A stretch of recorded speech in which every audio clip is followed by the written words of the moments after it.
You had a sovereign country, Ukraine, that did nothing to provoke Russia, and still Russia invaded Ukraine. And one of the basic tenets of international relations is that countries don't invade their neighbors.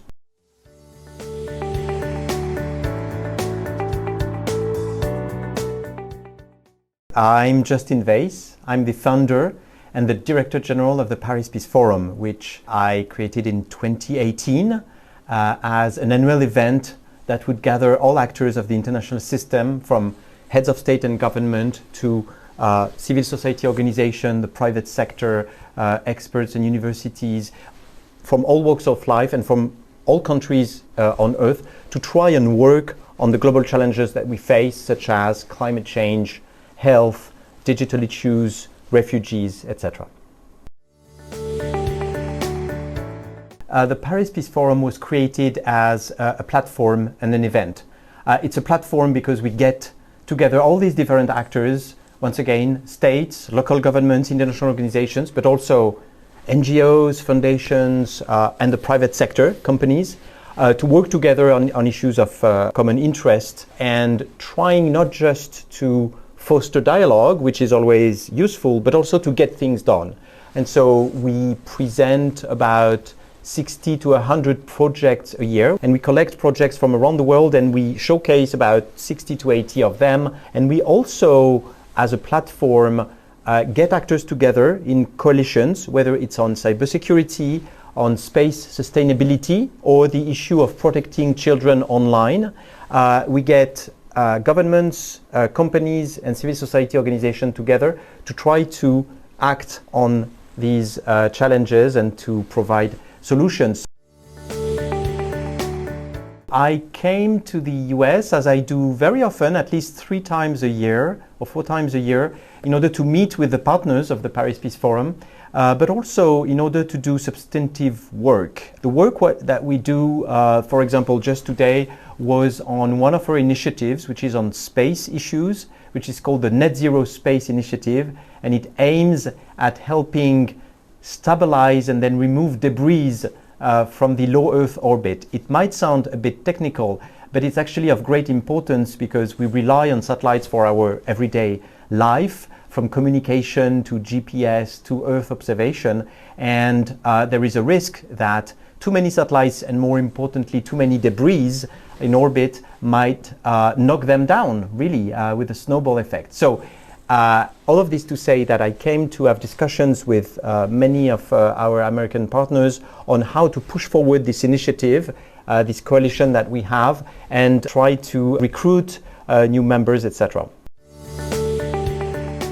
It's a very strong implication in the sense that for the first 4 years, from 2018 to 2021, the first 4 editions actually, we had a huge presence of the American civil society, American foundations, American NGOs, experts, universities, citizens.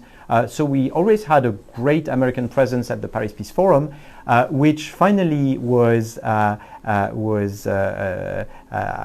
to which was added a government presence when Vice President Kamala Harris came, thereby sort of rejoining the fold of this global cooperation community, and now we've had several officials from the administration, not only VP Harris, but also others taking part in the forum and helping us sort of further the goals and increase the impact of the forum.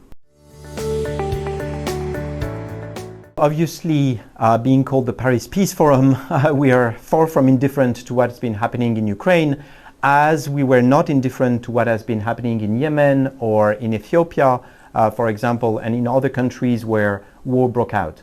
What distinguished the Ukraine conflict from others, however, is the sort of flagrant nature of the violation of international law, right? You had a sovereign country, Ukraine, that did nothing to provoke Russia, and still Russia invaded Ukraine. And one of the basic tenets of international relations is that countries don't invade their neighbors. It's as simple as that. And you have very few examples of outright invasion since 1945, since the Charter of the UN was, United Nations was written and adopted. And so, of course, what we are worried about, particularly at the Paris Peace Forum, is the effect on that violation on other aspects of global cooperation. Obviously there is an immediate concern, which is the flow of refugees, more than 3 million now, the amount of suffering, of destruction, of economic destruction, of life destruction, etc. So human suffering comes first.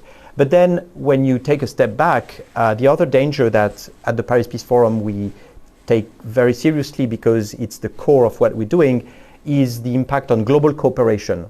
Not only Russia is important for a range of issues, like space issues, like polar issues, oceans, climate. It's the largest country on Earth, right? So it's hard to have a good stewardship of the global commons without the largest country on Earth. But then the impact of that on cooperation, to take a metaphor, if you'd like, it's passengers quarreling on the deck of the Titanic, right? And it's a distraction because there's an iceberg coming, and you want to make sure that we have sufficient resources and cooperation in order to watch together the dangers that are coming and trying to find solutions rather than fighting among ourselves. And so one particular angle that we have at the forum is to try to help global cooperation be insulated from the effects of war and not let geopolitics kill global governance. Oh, the next edition of the forum, it's always around November 11, which, as you know, is an important date. We started with the celebration of the armistice of World War I on November 11, 2018. But since then, we kept that date. So the next edition, where I hope you will all be able to come or participate in one way or the other, is 11 and 12 of November of 2022.